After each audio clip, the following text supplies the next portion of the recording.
Welcome back to In Your Neighborhood. I'm your host, Charlotte Brown, and on today's show, we've been talking with Shelterhouse. My guest today has been Gary Mack. Gary's the executive director over at Shelterhouse.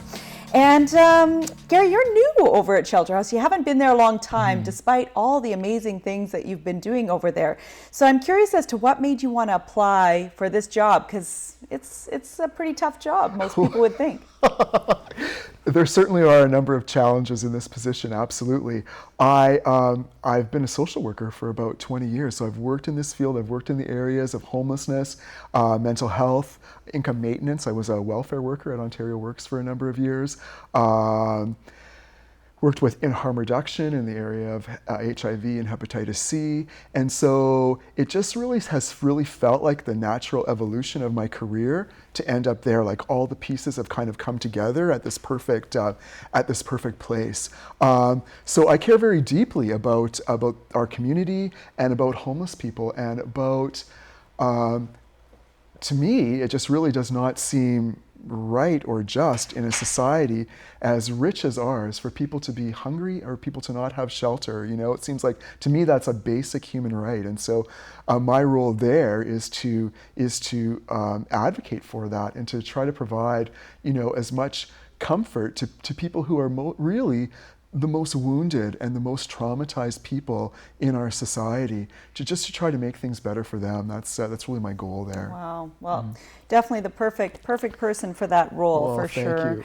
And you've really embraced this role. So recently you participated in a fast this past summer. Let's talk a little bit about, you know, what that experience was all about. Well, that was an amazing opportunity. So I was contacted by Annabette Achnapaniskum, and she is the Deputy Grand Chief of NAN, Anishinaabe Nation. And she's very concerned about homelessness and Indigenous people who are passing away on the streets of Thunder Bay. So her and I met, and then she asked if she could come to Shelterhouse and fast for 48 hours, no food, no water, to raise awareness about homelessness. So I said, well, absolutely you can. And then I asked her, may I fast with you?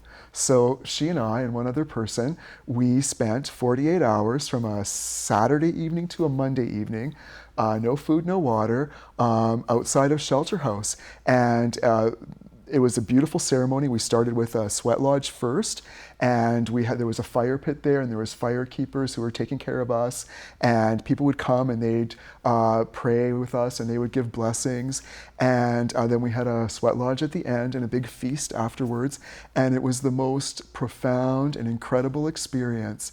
And I found when you fast, you actually allow new information to come in. You know, it kind of creates room within yourself. And it really solidified my purpose for being at Shelterhouse and the work that I have to do there. The other thing is it was such a unique experience to actually be sleeping outside of the shelter for 2 nights. It gave me a great perspective. And what was interesting too is how safe I felt. Wow. So, you know, I was sleeping and I felt totally safe. I didn't feel that there was really anything to worry about at all.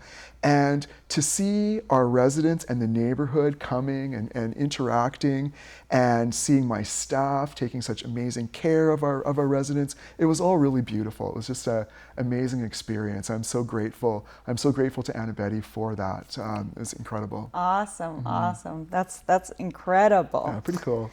So I'd like to talk a little bit about all the different programs that Shelterhouse offers, because I'm sure there's a lot of people who's watching today that's maybe came out and volunteered or helped in some way, shape, or form.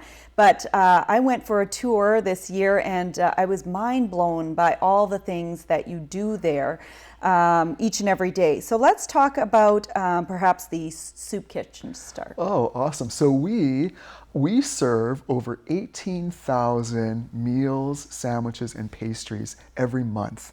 And most of that is done with donated food. So we have a van that goes out every morning. They go to the Metro stores and the Safeway stores to pick up produce and food that they're about to discard. We get all of that.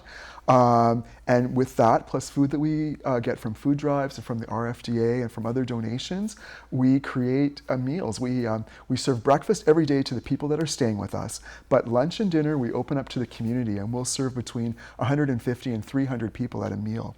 Most of those meals are prepared by volunteers as well. So we do have one person whose job it is to oversee the city. We have the kitchen. We have an amazing kitchen coordinator named Andrew Bryson, who's a chef, and he's awesome, and he's really elevated our kitchen and taken it to a whole new level. But most of the food is cooked by volunteers. Some of them have been coming for 30 years, once a month, to prepare food, and it's really a community. It's really a community enterprise. Also, we provide any leftover foods that we are not using in our kitchen. We put it out so that people that come to our dining room can help themselves. Nice. Yeah, it's pretty incredible. Absolutely. And then you have a harm reduction program. Let's talk a little bit about that. We do. So we have a window. So 24 hours a day, people can come up to our window to get harm reduction supplies. So we have safe injection kits, crack pipe kits. We have condoms there. We give out sandwiches, water, pastries, that kind of thing there. People are cold. If we have mitts or we have hats or whatever, we give it out at our window. So that's 24 hours a day.